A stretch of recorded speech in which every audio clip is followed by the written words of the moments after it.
Fala aí, galerinha do sétimo ano, tudo bem com vocês? Aqui é o professor Saulo e vamos para mais um grupo de estudo de ciências. Então, na semana passada, a professora Elzimar começou a trabalhar o capítulo 7 com vocês, que fala sobre a nossa atmosfera. E ela deixou 4 perguntinhas para responder. Eu gostaria de saber qual de vocês respondeu essas questões e agora eu vou corrigir com vocês elas. Então vamos lá para a questão de número 1 da página 148. Observem aí. A questão número 1 diz o seguinte: podemos afirmar que uma caixa de papelão sem nenhum objeto dentro está de fato vazia? Por quê? Então vamos lá, galera. Quando a gente olha uma caixa de papelão que aparentemente está vazia, nós não estamos visualizando algo muito importante que está dentro dela, que é o ar. O ar, embora nós não possamos vê-lo, nós podemos senti-lo. Ele faz parte do universo, ele é composto de matéria, de vários tipos de gases diferentes. Então, embora nós não possamos ver o ar, ele faz parte do nosso ambiente. Então, ele está dentro da caixa. A caixa não está totalmente vazia, ela está cheia de gases, principalmente o gás nitrogênio, o gás oxigênio e o gás carbônico, a não ser que essa caixa esteja a vácuo. O que é o vácuo? Vácuo é a ausência de matéria, é o local onde não tem nem gases. O universo, por exemplo, o espaço sideral, ele é um vácuo, porque não tem nenhum tipo de matéria lá. Então, ao contrário daqui da nossa atmosfera, da superfície terrestre, uma caixa estaria cheia de ar. E esse ar, ele é matéria, ele faz parte do nosso universo. Agora vamos dar uma olhadinha na questão de número 2. Olhem aí rapidinho. A questão número 2 diz o seguinte: observe a imagem abaixo. Não conseguimos ver o ar, mas podemos perceber sua presença em situações do cotidiano. Cite outras duas além da retratada na imagem. Então, galera, a imagem que nós estamos vendo é uma imagem de folhas voando por causa do vento. Então, o vento é uma forma que nós temos de saber que o ar existe. Nós podemos sentir o vento. Eu não vejo o ar, mas eu sinto ele batendo em mim através do vento. Existem outras formas de nós conseguimos ter noção de que o ar existe, de que o ar está em volta de nós. Uma delas é o cheiro. Alguns gases possuem um cheiro próprio. Por exemplo, quando você come muito repolho, muito ovo, muito feijão, o seu corpo lá no sistema digestivo, na hora que está fazendo a digestão, na hora que está fazendo a produção do bolo fecal, ele libera alguns gases, entre eles o dióxido de enxofre, que tem um cheirinho um pouco desagradável. Então, se a pessoa aí não tiver não conseguir segurar, não tiver muita educação e soltar esses gases em qualquer lugar, qualquer pessoa vai perceber por causa do cheiro. Alguns gases possuem cheiro. Outra coisa também, os gases podem fazer a luz ser refratada, ou seja, a luz vai ser refletida por causa dos gases, gerando uma espécie de uma tremedeira no ar. Isso é muito comum, por exemplo, quando está em um ambiente muito quente, no asfalto muito quente. O calor do sol é tão grande que a luz, quando bate lá no próximo do solo, faz com que o ar trema e nós temos uma imagem que se assemelha, por exemplo, ao movimento de uma água.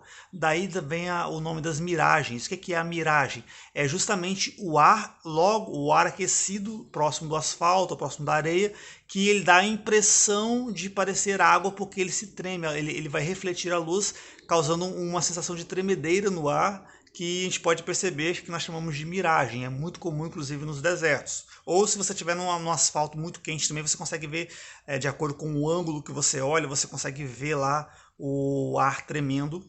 E outra coisa muito interessante também, sabiam que as estrelas não piscam, na verdade? Estrela nenhuma pisca. Mas, professor, quando eu olho para o céu, elas estão piscando. Na verdade, elas não estão piscando. O que nós vemos é um efeito da atmosfera terrestre. A luz está tão longe, tão distante, que quando ela aproxima da Terra, a própria atmosfera faz essa tremedeira que eu falei agora há pouco em relação a miragem. Então, na verdade, a luz não fica piscando. É a atmosfera, o movimento da atmosfera que faz a luz ser refletida, que dá a impressão da estrela estar piscando. É a mesma coisa quando você olha uma cidade à distância, dá a impressão de que as lâmpadas estão piscando, mas elas não estão, elas estão brilhando direto sem piscar. Beleza? Então a gente pode perceber pelo cheiro e também pelo tremeluzir, quando a gente percebe uma distorção no ar por causa da refração da luz. Bora lá para a pergunta de número 3 agora. Observem aí. Questão de número 3. Pare por um momento. Concentre-se nos seus movimentos respiratórios. Observe também os colegas, familiares e outros animais e as plantas que porventura estejam próximos. Letra A. Sendo o ar uma mistura, que gás está sendo utilizado na respiração por você e pelos outros seres vivos observados? Letra B. Por que esse gás não acaba na atmosfera? Letra C. Esse gás é o que existe em maior quantidade na atmosfera terrestre? Justifique sua resposta. Então vamos lá. Essa pergunta parece complicada, mas ela é fácil. A letra A nos pergunta qual é o gás que é utilizado pelos seres vivos no processo de respiração.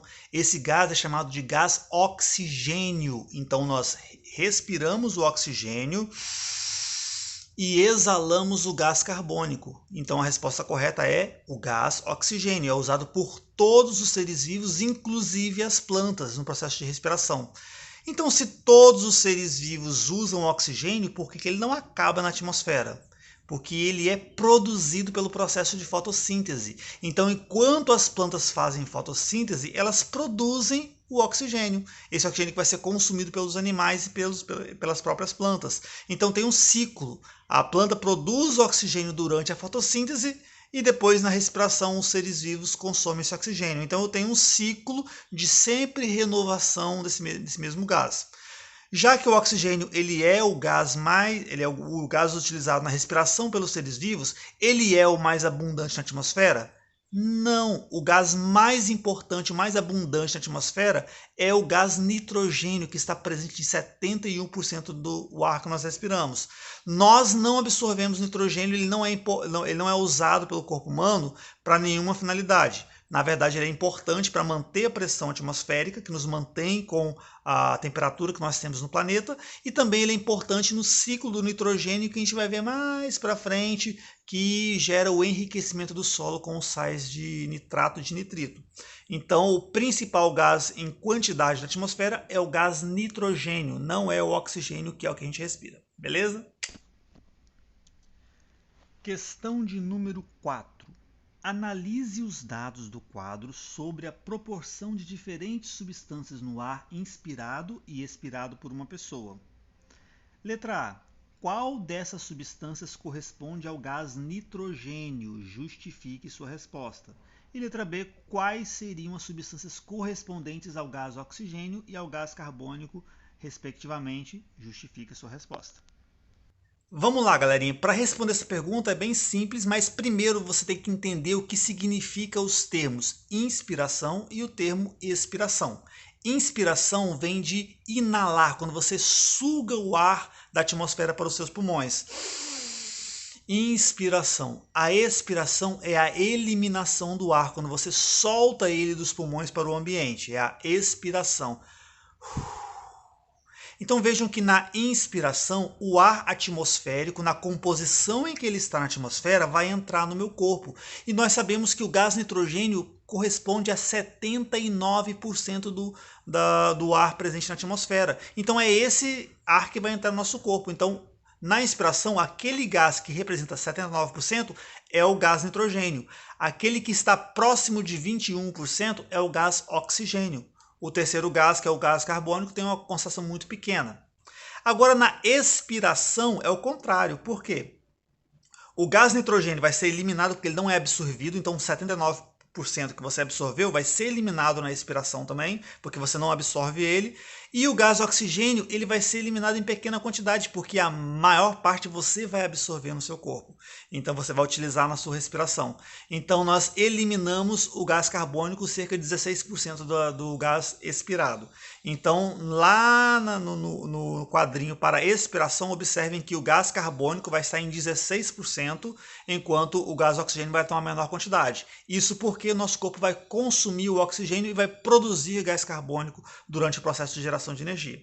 Beleza? Então, galerinha, espero que vocês tenham feito a atividade. E agora voltem lá no grupo do WhatsApp que eu vou deixar mais uma atividade para vocês fazerem para amanhã, beleza? Então, corre lá agora. Falou!